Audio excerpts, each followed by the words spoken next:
Good morning, class 7. Today we are going to start Helping Hands.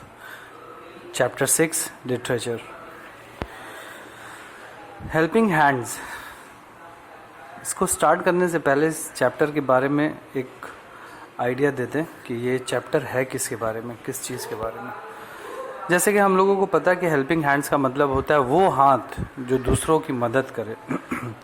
ये chapter एक disabled व्यक्ति के बारे में है जिसकी मदद के लिए एक बंदर होता है जो हर काम जो भी उसको ज़रूरत पेश आता है तो उसकी मदद करने के लिए वो बंदर उसको हेल्प करता है.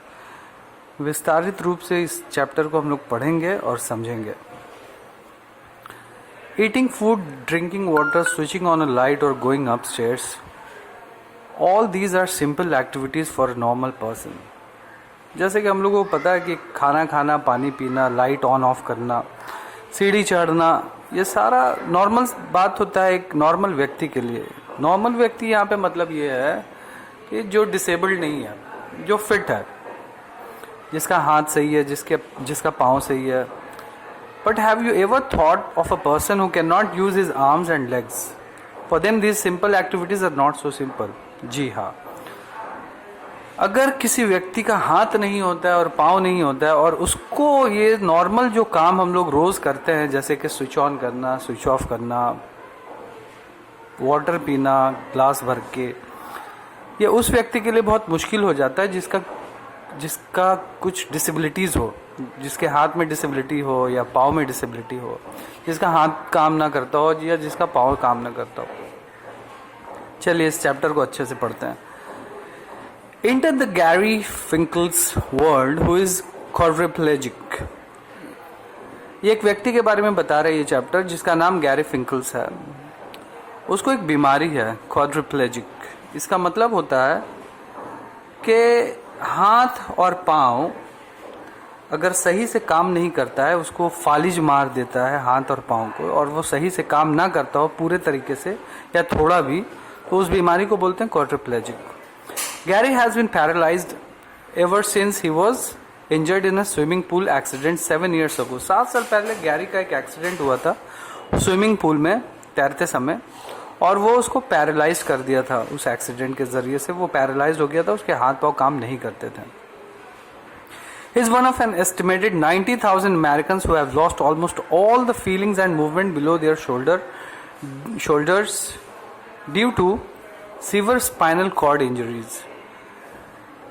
90,000 में से एक वो भी व्यक्ति था, अमेरिकन सिटीजन था, नागरिक था, अमेरिकन नागरिक था, जिसके spinal cord injury, spinal cord मतलब रीढ़ के हड्डी में इंजरी हुआ और शोल्डर के नीचे मतलब कंधे के नीचे वाला हिस्सा काम करना बंद कर दिया. उसमें से एक ये भी था. 90,000 अमेरिकन में से एक ये भी था जिसको ये बीमारी हुई थी एक्सीडेंट के जरिए. Gary lives in a new home on a hilltop outside the village of Andes, New York, about 3 hours of New York City.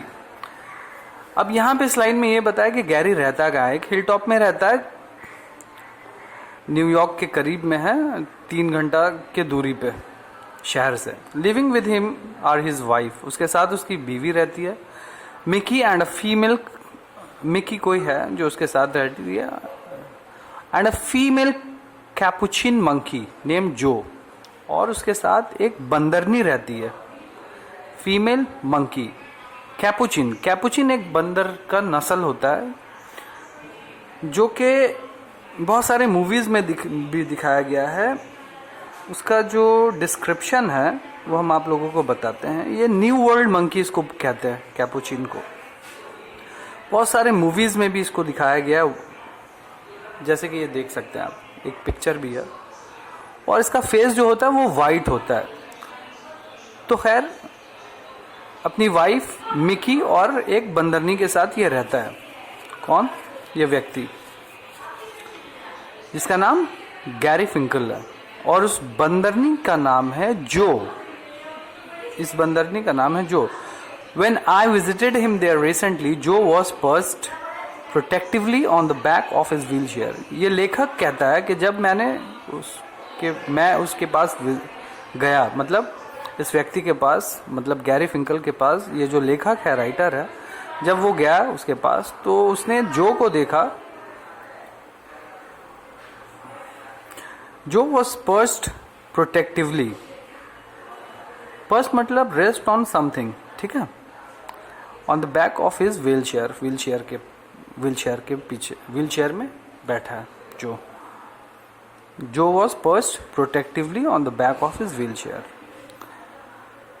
Gary Finkel was one of the first quadriplegic to be helped by a group called Helping Hands. ये एक इदारा है, Helping Hands जो chapter का नाम, ये एक organisation है, एनजीओ है जो मदद करता है ऐसे व्यक्तियों का जो पैरालाइज्ड हैं या डिसेबल्ड हैं. तो गैरी फिंकल जो ऐसे पेशेंट हैं जिनको ये बीमारी है क्वाड्रिप्लेजिक, जो इस इदारे से जिनको मदद मिल रही है. Seamen Aids for the Disabled. The non-profit organization was started by psychologist. ये एक नॉन प्रॉफिट ऑर्गेनाइजेशन है जो कि शुरुआत हुई है, कौन स्टार्ट किया, एक साइकोलॉजिस्ट है जिनका नाम है डॉक्टर मैरी जोआ विलर्ड, ठीक है. It gives disabled people train capuchin monkeys to help them become more independent. तो ये ऑर्गेनाइजेशन ट्रेन करते हैं मंकी को, ऐसे मंकी को जिनकी प्रजाति मैंने पहले बताई कैपुचिन होते हैं, इनको ट्रेन करते हैं इंसानों की मदद करने के लिए, ठीक है. तो ऐसे मंकियों को ट्रेन किया जाता है, ट्रेनिंग दी जाती है ताकि वो ऐसे डिसेबल्ड लोगों की मदद कर पाए. Shortly after it started up, helping hand received publicity in newspaper, magazines and on televisions. जैसे ये इदारा हेल्पिंग हैंड स्टार्ट होता है तो इसके बारे में बहुत सारा न्यूज़ आना शुरू हो जाता है, न्यूज़पेपर, मैगजीन में, टेलीविजन में भी. Now it is no longer a novelty but a proven success that makes a real difference in the lives of the people it serves. Novelty. The quality of being new and different. इसका मतलब होता है नया. जब ये शुरुआत हुआ, अब टेलीविज़न में भी दिखाने लगा, इस हेल्पिंग हैंड्स इदारे के बारे में बताना शुरू किया टेलीविज़न में, और न्यूज़पेपर में भी देना शुरू हुआ, मैगजीन्स वगैरह में भी छपना स्टार्ट हुआ.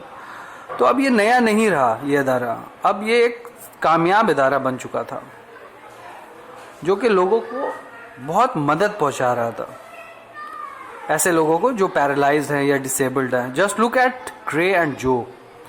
Grey uses his mouth to control a smaller laser pointer attach to his wheelchair.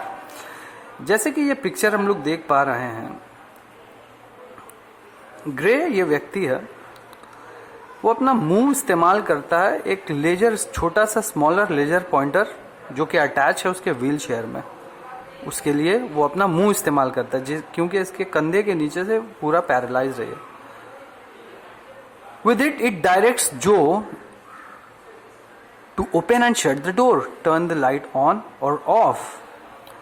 ये सिग्नल देता है उस पॉइंटर से जो को, इस मंकी को, और ये मंकी फिर उस के इशारा को समझ करके दरवाज़ा बंद करता है या खोलता है, लाइट को स्विच ऑन करता है या स्विच ऑफ करता है. बुक्स और मैगजीन्स, किताब, मैगजीन वगैरह खोलना हुआ या बंद करना हुआ. इन ए रीडिंग स्टैंड और टैप्स इन ए कैसेट प्लेयर, जैसे कि रेडियो वगैरह होता है, कैसेट चलाना हुआ. She brings him prepared snacks and drinks from the refrigerator and clears away empties.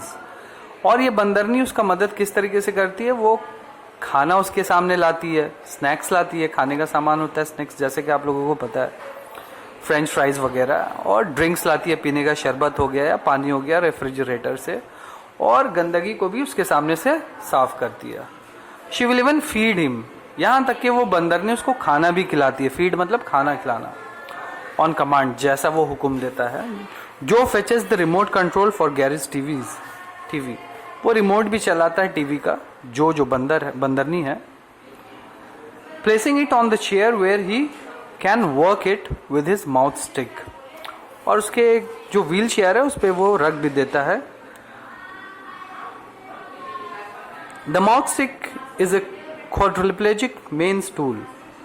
ये जो माउथ स्टिक है जिससे ये इंस्ट्रक्शन देता है बंदरनी को गैरी, ये मेन इसका मददगार टूल है इस बीमारी के लिए. It is used for on the TV,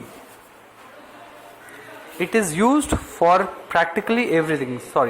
it is use for practically everything, ये हर चीज़ के लिए उसके काम में आता है ये mouth stick. Turning the pages of a book, dialing the telephone, changing channels on the TV, working at a typewriter और कंप्यूटर, जैसे कि ये सारा चीज़ टेलीफोन डायल करना हो गया, चैनल चेंज करना हो गया टीवी पे, टाइपराइटर पे काम करना हुआ या कंप्यूटर पे काम करना हुआ, ये सारा चीज़ उसके माउथ स्टिक के ज़रिए से वो मदद लेता है काम करने के लिए, फंक्शन करने के लिए। If Gary's mouth stick drops और टू द फ्लोर, अगर उसका जो माउथ स्टिक है वो ज़मीन पे गिर जाता है उससे, जो विल पिक इट अप, जो बंदरनी है वो उसको पिक करती है और आराम से gently place it back into his mouth, और फिर उसके मुंह में आराम से लगा देती है। I definitely can not imagine living without her, he says. ये कहना है गैरी का, ये व्यक्ति का, इस व्यक्ति का जिसका नाम गैरी फिंकल है, वो ये कहता है ऑथर से कि ये अपनी जिंदगी को बिना इस बंदरनी के गुजारना सोच भी नहीं सकता है। क्यों? क्योंकि ये बंदरनी जो है,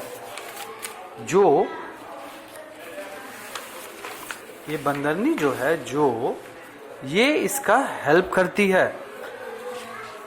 ये क्यों इसका हेल्प करती है? क्योंकि इसको ट्रेनिंग दी गई है। तो इस चैप्टर से हम लोगों को ये समझ में आता है कि इंसान किसी भी चीज से अगर चाहे तो वो एक दूसरे का हेल्प कर सकता है। जिस तरीके से ये जो ऑर्गेनाइजेशन है हेल्पिंग हैंड, इसने बंदरों को ट्रेनिंग किया, एक बंदर के स्पीशीज को ट्रेनिंग दी ताकि वो ऐसे व्यक्तियों को जो कि हैंडीकैप्ड है उनकी मदद कर पाए। आई होप कि आप लोगों को ये चैप्टर समझ में आया होगा।